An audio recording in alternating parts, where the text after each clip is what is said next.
గిరిజనుల బతుకులు కోయలు గోండులు గిరిజనులు లంబాడీలు మాలలు మాదిగలు ఉపకులాలు 243 తెలంగాణ కులాలు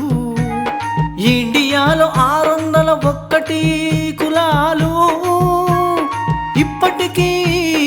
ఈ ప్రజలకు రోడ్డు సౌకర్యం లేదు స్కూల్స్ లేవు హాస్పిటల్స్ లేవు వాళ్ళ కుల ఆచారాలతో పని లేక పైసలు లేక చదువు లేక చైతన్యం లేక పిరికితనంతో అక్కడే దోమలల్లో ఈగలల్లో చావలేక బతుకుతున్నారు స్వాతంత్రం ముందు తరువాత వాళ్ళ జీవితాలలో ఏమి మార్పు లేదు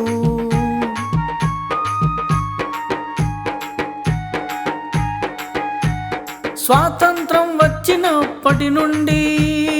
ఇప్పటి వరకు సరైన ప్రజాప్రతినిధులు లేక వాగులల్లో వర్రెల్లో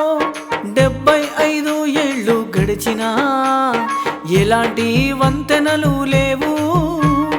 అసలు అభివృద్ధి 00000 అసలు రాజకీయ పార్టీలే పూర్తి చైతన్యమైన పార్టీలు కావు ఇంకా ఆ నాయకులకు ఎక్కడిది చైతన్యం ఎప్పుడైతే నాయకులకు పార్టీలకు చైతన్యం లేదో ప్రజలకు కూడా చైతన్యం ఉండదు కాక ఉండదు అందుకే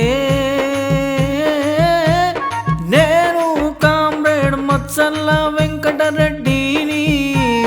పూర్తిగా చైతన్యవంతుల్ని పాట అని ఒక కొత్తగా రాజకీయ పార్టీ పెట్టాను నా పాట పార్టీ అర్థమేమిటంటే పాట పని పైసా ప్రతి ఒక్కరికి పని కల్పిస్తూ దాని రాజ్యాంగంలో చట్టం చేస్తూ పని ఉన్నా లేకున్నా పని దొరికేంత వరకు ప్రతి ఒక్కరికి నెలకు 30,000 జీతం ఇస్తాను ప్రతి ఒక్కరికి విద్య నేర్పుటకు రాజ్యాంగంలో చట్టం తెస్తాను అందరూ చదువుకున్నాక తప్పక చైతన్యవంతులవుతారు ప్రతి ఒక్కరికి పని చేయించుట విద్య నేర్పించుట మా పాట పార్టీ ప్రధాన సిద్ధాంతము అందుకే ప్రతి ఒక్కరూ పాట పార్టీకి ఓటేసి అధికారం ఇవ్వండి పాట పార్టీకే మీ ఓటు మత్సల్ల వెంకటరెడ్డి